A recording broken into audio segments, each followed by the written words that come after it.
Memang konstitusi Kiai harus gitu lah, tamud dan na'inaika.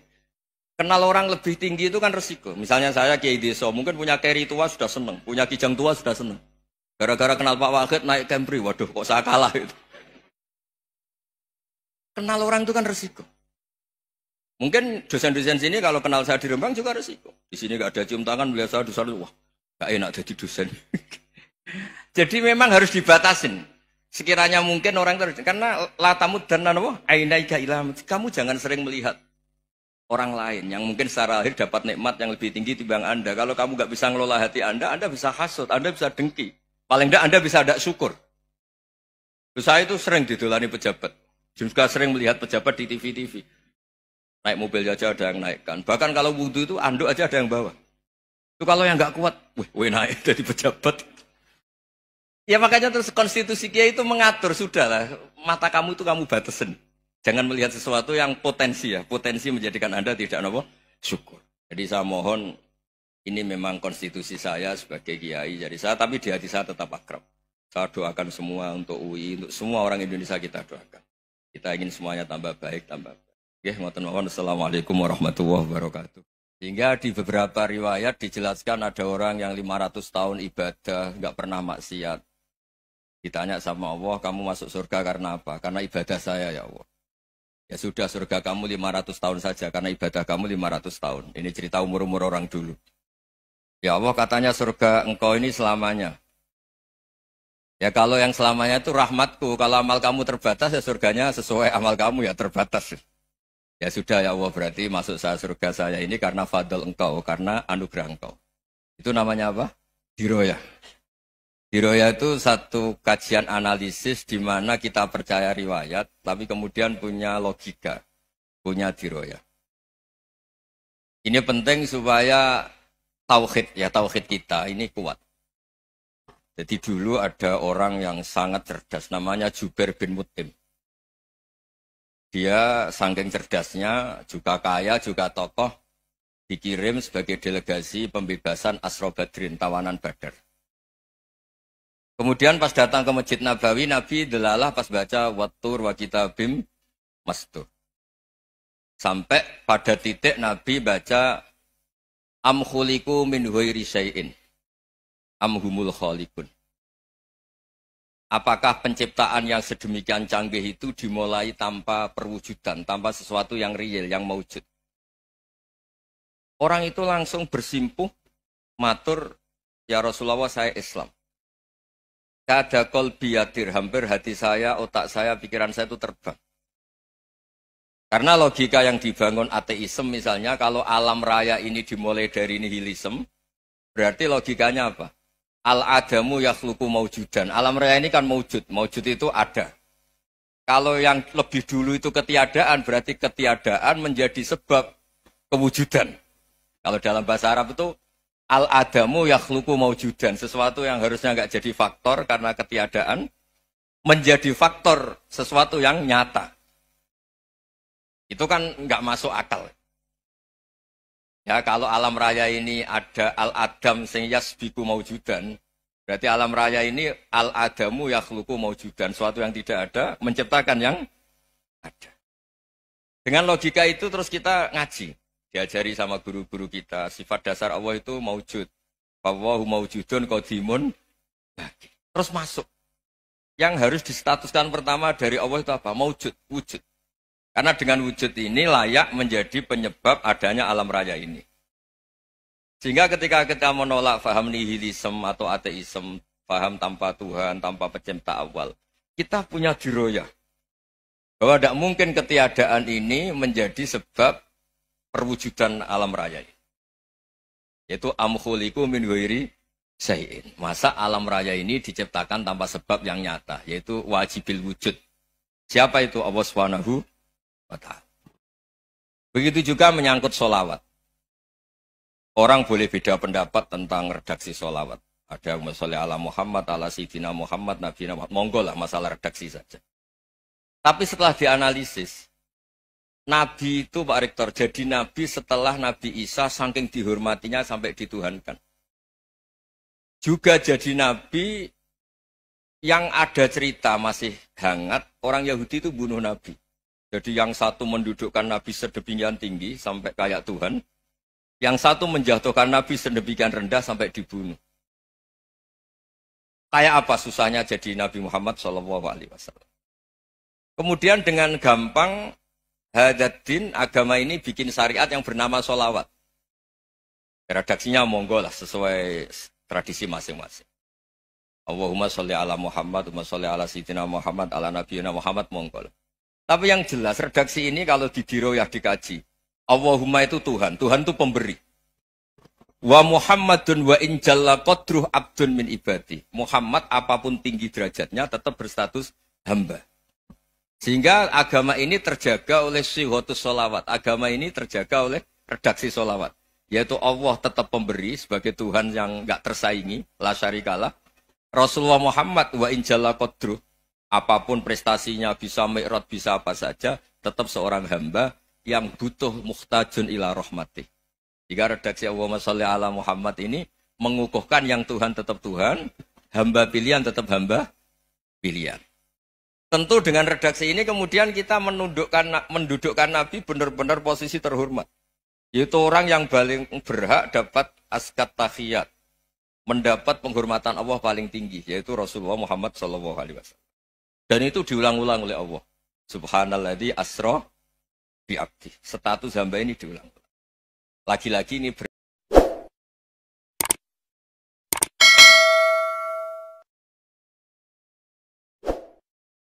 bernama diroyah. Bernama apa? Contoh ketiga misalnya fihi ayatum bayinatum maqamu Ibrahim.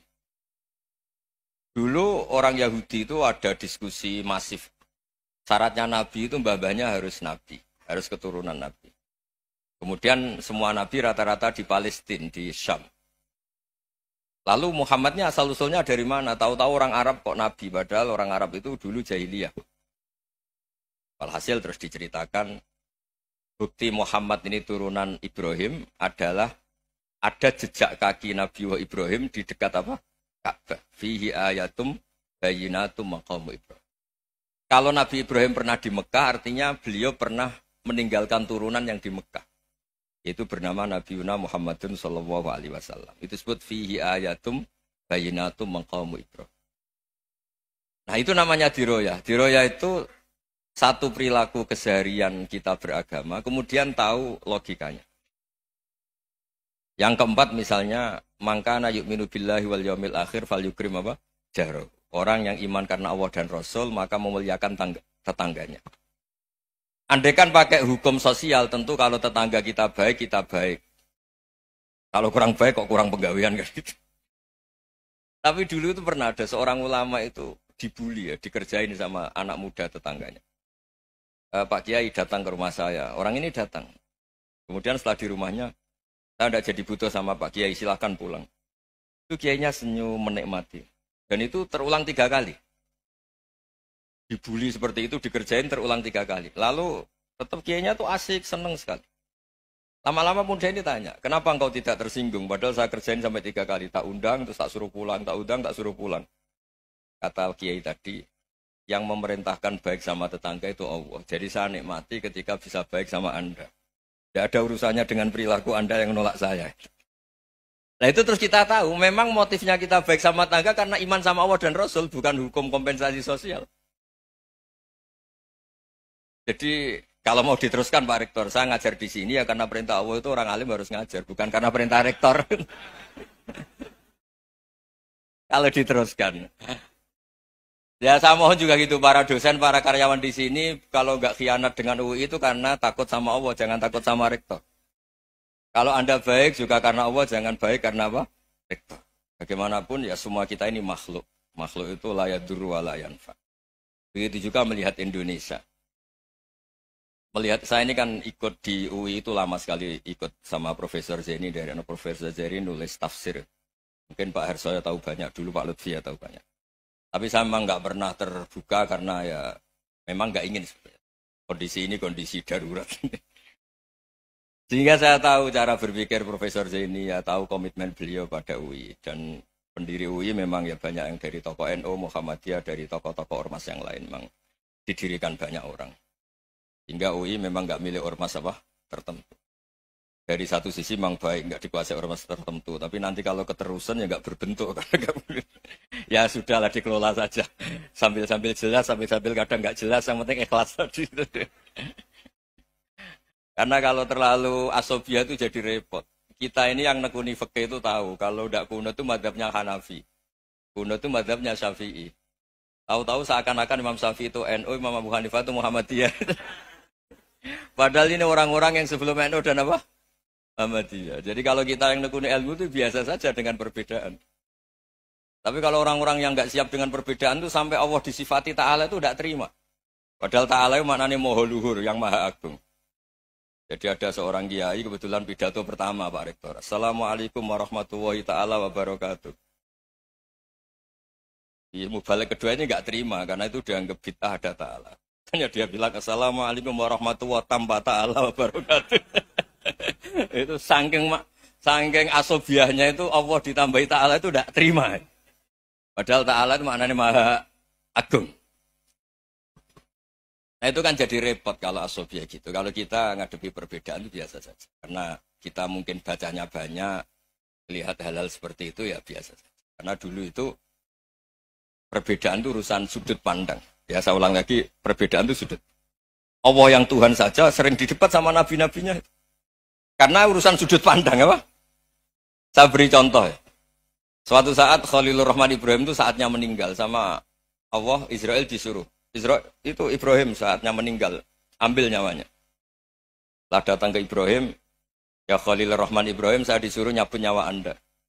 Itu Israel dipaksa mikir sama Ibrahim. Hal ra'aita khalilan yumitu khalilah. Kamu tahu orang yang mencintai kemudian bunuh yang dicintai. Itu logika agak benar. Akhirnya Israel kan nggak biasa debat, kan nggak dilatih debat, nggak pernah ikut lomba UI debat ilmiah. Dia taunya nyambut nyawa aja. Kembali ke Allah. Ya Allah, kata Ibrahim, hal ra'aita khalilan yumitu khalilah. Masa kekasih bunuh yang dicintai ya. Tapi kata Allah santai.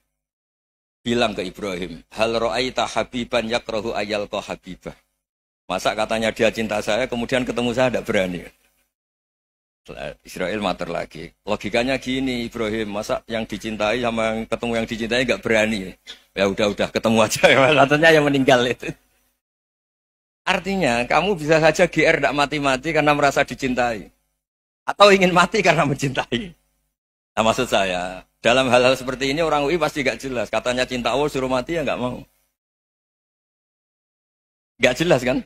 Dibilang nggak cinta juga nggak mau. Tapi dibilang cinta kalau ukurannya mati juga nggak mau. Nah, tapi dalam banyak hal nggak jelas itu penting Pak Rektor. Penting sekali. Buatan guyon. Saya beri contoh sekian ilmiah, nggak jelas itu penting. Rasulullah Shallallahu Alaihi Wasallam itu dalam banyak hal itu disuruh Allah, memang disuruh supaya ngambil sikap seperti itu. Karena Allah itu punya otoritas penuh untuk bikin orang itu baik atau tidak baik. Wahsy itu yang membunuh Sayyid Hamzah, orang paling dicintai Nabi, di antara yang dicintai Nabi. Qatalahu Wahsyun, dibunuh oleh Wahsy. Nabi secara basarnya itu gak suka sama Wahsy. Sampai cara lahir ya, ingin corong Jawa, ingin masuk nol. Tapi apa kata Allah? Laisa laka minal amri syai'un aw yatuba alaihim aw yu'adzibah. Itu tidak wilayah kamu Muhammad. Malah Wahsy dikasih tobat sama Allah. Khalid bin Walid. Itu perang Uhud kalah, itu karena ide brilian Khalid bin Walid. Pas itu masih panglima kafir. Yaitu pura-pura kalah, ghanimah dilepas, sahabat turun, pasukannya naik, walhasil orang Islam kalah. Khalid bin Walid akhirnya juga masuk Islam. Orang yang secara basariah Nabi itu gak siap. Kebalikannya juga ada. Sa'labah itu orang sampai gelar hamamatul masjid. Ini pas ngaji mesti ingat. Salam. Dia di masjid terus. Setiap habis salam tuh lari karena istrinya nyuwun sewu masih berpakaian yang tidak pantas. Kenapa engkau terburu-buru pulang? Pakaian yang dipakai istri saya sekarang saya pakai. Ya pakaian sarung itu kayak Pak Rektor kan fleksibel. Ini khusus mau Ramadan, tidak akan sarungan terus, gak usah khawatir. Jadi ini tadi sudah perjanjian. Saya yang kiai celananan, beliau yang rektor pakai sarung. Jadi iya. Supaya itu barter madhab. Tapi hanya sekali ini aja, bukan Jadi jangan diharapkan ini jadi tontonan terus-menerus dan ini barter mata. Saya sama Profesor Kores juga sering gitu. Saya pakai sarung yang dihadiahi beliau, beliau pakai sarung yang dihadiahi saya. Memang itu tradisi Islam. Tahadau tahabu, kamu saling memberi hadiah maka kamu saling mencintai. Bukan riswah, bukan riswah. Walhasil terus Sa'labah ini buat saya didoakan Nabi supaya saya kaya, supaya tidak sering ganti-ganti pakaian seperti ini sama istri saya. Jangan-jangan kamu miskin itu lebih baik. Ngotot minta didoakan. Didoain Nabi kaya, terus lama-lama ninggal sholat, ninggal jamaah. Itu Allah belum tersinggung. Yang mulai Allah tersinggung itu kan saya sering fatwa di mana-mana, sering memberi saran. Mumpung kamu miskin itu sering sedekah. Karena kalau sudah kaya itu tidak bisa. Saya memberi analogi gini. Kalau saya masih santri miskin, punya uang 100.000, diminta guru saya 50 tak kasihkan. Padahal itu 50%. Punya 2 kambing kurus, diminta guru saya 1 pasti tak kasihkan. Padahal itu 50%. Jadi kalau punya sapi Brahman atau sapi limusin yang harganya itu 100 juta, punya 2, diminta 1 boleh enggak? Enggak boleh. Saya punya motor butut 2, diminta teman saya 1 boleh. Tapi kalau Davidson Harley itu enggak boleh. Nah, walhasil itu kalau kita miskin, misalnya kita zaman kuliah atau zaman mondok atau zaman apa saja, punya uang 100.000, nartik temannya sampai 50.000 kan biasa. Tapi setelah 1 miliar, berani enggak kamu kasihkan 500 juta? Sama-sama 50%. Enggak kan? Nah Sa'labah gitu, ketika zakat masih per 40 kambing 1 kambing itu sebenarnya kan masih ringan. 41, 82. Kambingnya itu sudah mabenal jabalen. Barang dihitung zakat karena sudah ribuan, jumlahnya sampai 400 kambing. Banyak lah pokoknya. Terus kata Sa'labah, ini pemerasan. Karena jumlahnya besar. Allah tersinggung karena nabinya dianggap narik zakat itu dianggap khorat, dianggap pemeras. Allah tersinggung kemudian fa'aqobahum nifakon fi qulubihim ila yaumil. Dia ditetir munafik. Semenjak itu terus tadi kembali gak jelas tadi. Barkohnya gak jelas itu menjadi orang tuh bijak. Ini sekarang nakal, jangan-jangan nanti jadi orang baik. Yang sekarang baik, jangan-jangan suatu saat jadi tidak baik. Semua orang introspeksi.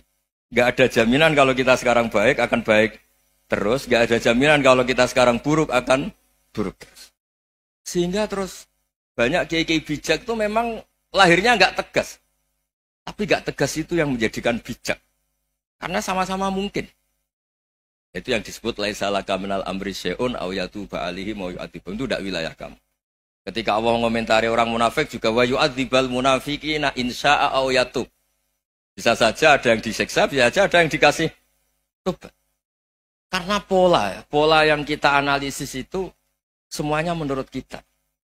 Bukan menurut kemaslahatan orang apa? Banyak. Saya punya sekian contoh cerita. Orang yang sowan kiai baik-baik, mungkin bawa gula atau salam tempel, tidak tahu lah. Itu tidak mesti jadi wali. Tapi Kalijogo yang kenal Sunan Bonang, itu kenalnya itu karena ingin begal. malah jadi wali. Tapi tidak usah dicoba. Umar itu nyari Nabi itu mau dibunuh. Tapi malah tobat jadi orang baik. Jadi ini penting ngaji ya, supaya tidak tegas itu, tidak jelas itu kadang baik. Nah termasuk saya juga termasuk dia yang milih tidak jelas. Saya sering gojlok gini, Fajar Hadili ini murid-murid saya sering saya gojlok. Kalau semua sistem pendidikan kayak kampus, kayak UII, kayak UIN semuanya, itu sistem yang bagus. Karena tertib jam kuliahnya jelas, mata kuliahnya jelas. Kalau di pesantren itu Pak Arso, itu nggak tertib. Tapi justru itu enak, ketemu di jalan orang berani tanya. Nah, ini kalau mbak-mbak misalnya menstruasi, mau belajar haid nunggu semester berapa baru tahu. Itu bisa sekian tahun nggak sholat karena nunggu pelajarannya baru diterangkan. Mau haji juga gitu, nunggu mata pelajaran haji. Kalau nggak jamnya, nggak mau dosennya ngajarin. Ya, kalau kiai kan nggak ketemu di jalan, tanya dijawab. Jam berapa juga dijawab. Artinya Indonesia itu berkah, ada sistem kampus yang tertib. Ya semoga termasuk tertib gajinya. Tapi tertib gajinya itu juga sebenarnya rugi. Saya sering ada pegawai negeri Gus, tolong doain saja di PNS enak jadi. Gajinya tetap. Kata saya nggak mau kalau gaji saya tetap. Kok bisa Gus enak tiap bulan mesti dapat gaji. Kalau tetap nggak naik-naik kata saya. Kalau kiai gajinya agak tetap, tapi di atas yang tetap kata saya. Artinya Indonesia itu berkah. Kalau semuanya pakai sistem pendidikan setertib ini, itu kayak di alam sadar tuh gitu. Kalau kiai itu kan anak-anak gak bayar itu. Ya opanya cium tangan itu. Makanya kalau kiai-kiai tidak keramat bisa mati karena cium tangannya doang bisa mati itu kiainya. Ya ini cerita supaya saling menghormati apa saling. Jadi kalau makanya itu pakar-pakar akhlak ya, pakar-pakar etika peradaban. Itu tertampar betul ketika Nabi urusan ilmu itu mengabaikan itu kalau sudah urusan ilmu. Misalnya begini, ada urusan ilmu. Ada mbak-mbak cantik atau ibu-ibu cantik. Itu dalam Islam itu diajarkan jangan sopan-sopan banget. Kata Nabi, karena kekuatan ilmu itu di atas kekuatan akhlak, di atas kekuatan adab. Ya nisa an-nabi lastunna ka ahadim minan nisa. Ini taqaitunna fala takhdu'na bil qaul. Faya tama'alladzi fi qalbihi maradun. Misalnya ada mbak-mbak cantik, menarik, kemudian sopan misalnya sama Pak Fajarin sama dosen-dosen. Monggo binara. Wah itu bahaya pikirannya kemana-mana itu. Orang yang imannya pas-pasan, wih berarti mau. Maksud saya kalau cantik, menarik ketemu di jalan, biarin aja dosennya mau kemana biarin aja. Gak usah dihormatin. Kalau dihormatin, Pak mau kemana sadar no bisa bahaya. Nah, biarin aja. Kalau tanya, Dek ini alamatnya mana? Cari sendiri Pak. Karena hanya dengan cara itu si Pak dosen ini gak kepikiran. Gak ada orang suka orang kedus itu gak akan. Tinggal sudah cantik, sopan. Wah bisa pikirannya macam-macam. Itu ilmu. Fala takhdu'na bil qaul. Kamu jangan terlalu lirih kalau ngomong. Fayat ma'alladzi fi qalbi maradun. Orang yang pikirannya masih kotor pasti berpikir yang negatif. Anda mungkin demi sopan sama dosen Anda. Tapi sejauh mana dosen Anda juga berpikir positif. Itu kan uji iman sama uji nyali. Nah, sama pejabat yang sopan sama kiai mungkin punya Alphard, punya Robicon, punya terus bawa uang banyak. Terus sama kiai cium tangan hormat. Jangan-jangan kiainya yang pikirannya macam-macam. Ini berarti bisa jadi muhibbin potensial misalnya. Nah, saya ini termasuk kiai yang pengagum ilmu. Sehingga saya sama orang yang medit, yang kikir sama saya itu saya senangnya bukan main. Kenapa? Karena kalau orang medit itu gak berhak nuntut. Tapi kalau orang lomo 1 juta minta surga, 2 juta ya minta apa? Surga. Gus salam template 200.000 aja kadang minta surga. Tapi kalau yang kikir-kikir ya sudah salaman tok sudah. Gak minta apa-apa kan dia tahu diri, gak bayar kok minta. Maksud saya, Islam itu luas, dinikmati saja, Pak. Dinikmati saja. Nah itu diroya, maksudnya itu diroya. Diroya itu, kamu tahu aturan Islam itu, kamu harus yakin khairihi wa syarrihi minallah. Semua itu ujian, tapi kemudian dikaji. Makanya saya ini termasuk pengagum Imam Syafi'i. Imam Syafi'i itu dikasih tahu. Ada orang yang di depan engkau cium tangan hormat, itu di luar ngomong-ngomong. Ngata-ngatain Anda. Imam Syafi'i tertawa-tawa, sowan bang. Ada ini dikata-katain di luar kok. Kok tidak kamu anggap munafik malah tertawa. Berarti saya wibawa. Di depan saya nggak berani. Dianggap enteng saja. Dibilangin. Sebagian orang kampung sini nggak suka sama engkau. Baguslah, tidak akan pinjam uang sama saya. Di mana-mana orang pinjam minta tolong itu karena seneng. Kalau benci kan enggak. Intinya dianggap enteng saja. Yang terjadi di dunia itu semuanya dianggap enteng saja. Man asa ilaika faqat atlakoka. Yang berburuk sama kamu itu membebaskan kamu. Coba kalau akrab, titip. Ya misalnya akrab sama Pak Fajar. Bilangkan ke Pak Rektor, sangkap tuh jadi guru tetap atau apa, kan ribet. Kalau tidak cocok kan nggak minta apa-apa. Makanya hati-hati Pak Rektor sama yang akrab-akrab itu. Itu dulu saya juga nggak paham. Di antara wasiat Bapak yang sering diulang-ulang tuh itu. Suatu saat kamu jadi kiai, ngelola orang nggak seneng tuh gampang. Sudah, situ orang lain. Tapi kalau ngelola orang orang seneng tuh repot. Mintanya aneh-aneh. 100.000 aja minta surga. Hanya teman tenis saja minta naik jabatan. Intinya itu ya sudahlah dikelola. Yang seneng ya berkah, mungkin teman berjuang, teman diskusi. Yang nggak seneng ya berkah, karena ini tidak minta macam-macam, enggak. Tidak senang. Nah itu namanya diroya. Diroya itu satu kajian keilmuan yang menjadikan kita ini nyaman dengan riwayat-riwayat panduan-panduan dari Rasulullah Shallallahu Alaihi Wasallam kayak tadi. Kenapa sih tentang baik sama tetangga, baik sama tamu? Hitung-hitungannya itu mangkana yu'minu billahi wal yaumil. Saya pernah dicium sama orang miskin yang akut, miskin betul. Itu tak ajarin, Anda ini lebih hebat ketimbang orang-orang kaya. Misalnya gini, misalnya ada komunitas rektor atau kiai besar. Saya ini kata orang banyak termasuk kiai besar. Mungkin kalau pinjam uang itu karena mau beli mobil, aksesoris mobil, karena kita kiai top atau rektor atau orang-orang top. Kalau sesama orang miskin itu pinjem-pinjemannya itu urusan beras, itu urusan nyawa. Keren mana? Nyelamatkan nyawa sama aksesoris mobil. Nyawa. Jadi pahala kamu pasti lebih besar itu. Itu senengnya jadi orang miskin terus keterusan sampai sekarang. Itu. Lo coba kalau menteri sama menteri, rektor sama rektor, kira-kira pinjamannya apa Pak Arso? Kan kalau mau beli mobil atau mau umroh VIP, pokoknya yang keren-keren. Kalau orang miskin pinjam karena apa? Makan kan? Beras kan? Makanya kalau yang sedang miskin monggo lah, kalau ingin teruskan. Maksud saya Islam itu seenak itu. Islam itu segampang itu. Sudahlah yang sedang miskin ya keren. Karena sekali sosial itu urusannya apa? Nyawa. Tapi kalau miskin semua ya Indonesia bisa tutup kan. Ya sudah yang kaya-kaya itu saya menyelamatkan Indonesia karena bayar pajak yang menjadikan Indonesia berjalan. Tapi ya dipakai yang benar. Nah, begitu seterusnya. Ada kiai miskin cerita ke kita. Gus, enak jenengan alim, terus punya santri banyak, bisa ngajar di mana-mana. Saya bilang, hebat kamu. Dia hidup di daerah tertinggal. Itu yang diajarkan kan hanya tauhid. Kan nggak mungkin di saat tertinggal baca fikih perbandingan madhab. Kan nggak mungkin. Kalau yang kayak Pak Fajar, Pak Sadali kan nggak mungkin. Fikih perbandingan apa? Madhab. Menyorot madhab dunia. Kayak engke-engke itu kan nggak mungkin. Tapi pertanyaannya, yang menyelamatkan masuk surga itu tauhid apa perbandingan madhab? Tauhid. Ini hanya mengajarkan fardu kifayah, sunat-sunat. Ini Anda mengajarkan fardu ain. Surganya dulu kamu. Oh terus senangnya jadi kayak gitu.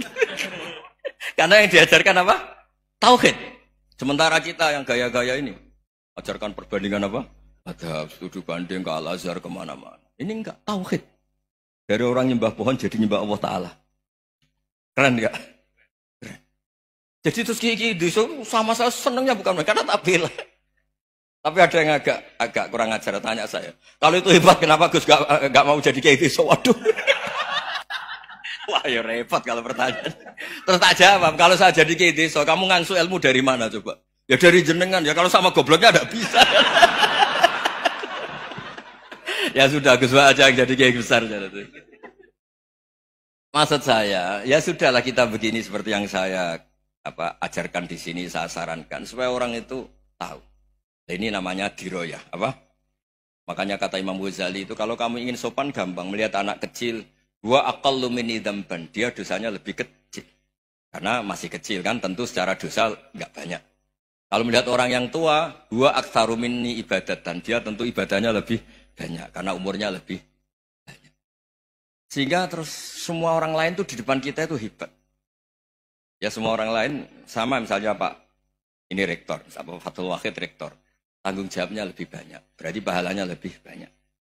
Tapi sama, ketika melihat Nyon Sewu, melihat pegawainya yang secara lahir di bawahnya, ini tanggung jawabnya nggak banyak. Itu paling trennya yang nggak benar juga Fatohiru, kata Mas. Dia yakin kalau yang nggak benar-benar sudah disucikan Allah, karena yang lain-lain sudah. Dari miskin sudah kaya, kolilan sudah fakasiru, paling yang haroman juga sudah Fatohiru. Gitu. Tak tanya, lah kamu kok tahu? Polanya sudah ada, Gus, karena sang kolilan. Kamu sembrono sama Tuhan kok begitu kan? Tapi apapun itu, senang saya. Senang saya sering salah teh, makanya saya mohon. Yang sekarang miskin, sedang miskin, itu ya tidak usah nyesal banget-banget. Kalau ingin kaya, monggo lah. Namanya orang juga ingin. Ya, tapi Anda harus bangga. Sosial antar kalian adalah urusan nyawa. Dan itu pahalanya luar biasa. Supaya kita, nah yang kaya-kaya juga boleh GR lah. Karena pembayar pajak. Dan itu bisa menyelamatkan apa? Indonesia Raya. Begitu seterusnya. Itu yang diajarkan Nabi, antawadhu hatta la yabghiya ahadun ala ahadin. Kamu semua harus tawadhu sehingga antar kalian tidak saling tidak sopan, tidak saling liar, tidak saling mendolimi. Termasuk tadi sikap gak jelas tadi. Orang dolim yang sekarang dolim bisa saja tobat, yang sekarang soleh bisa saja nanti. Semuanya tuh mungkin. Kita diajari ya muqallibal qulub tsabbit qalbi ala dini. Jadi keliru kalau kita dalam banyak hal harus tegas, gak mesti.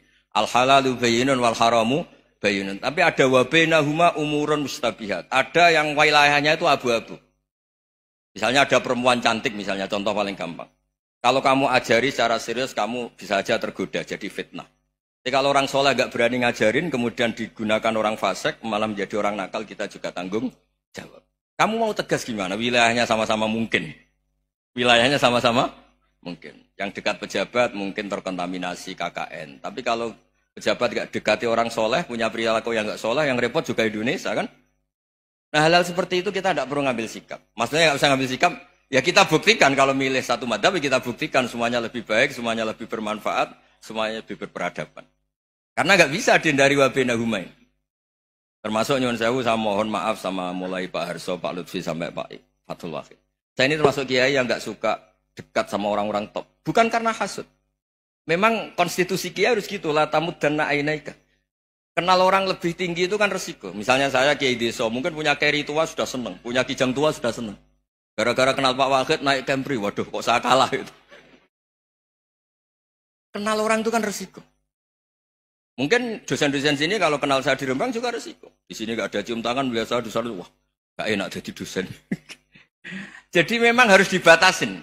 Sekiranya mungkin orang itu, karena latamud dan nanawa, ainaika ilham. Kamu jangan sering melihat orang lain yang mungkin secara lahir dapat nikmat yang lebih tinggi timbang Anda. Kalau kamu nggak bisa ngelola hati Anda bisa hasut, Anda bisa dengki. Paling tidak Anda bisa tidak syukur. Saya itu sering didolani pejabat. Juga sering melihat pejabat di TV-TV. Naik mobil aja ada yang naikkan. Bahkan kalau wudhu itu anduk aja ada yang bawa. Itu kalau yang nggak kuat, wih naik jadi pejabat. Ya makanya terus konstitusi kiai itu mengatur, sudahlah.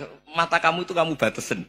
Jangan melihat sesuatu yang potensi ya. Potensi menjadikan Anda tidak syukur. Jadi saya mohon, ini memang konstitusi saya sebagai kiai. Jadi saya, tapi di hati saya tetap akrab. Saya doakan semua untuk UI, untuk semua orang Indonesia kita doakan. Kita ingin semuanya tambah baik, tambah baik. Assalamualaikum warahmatullahi wabarakatuh.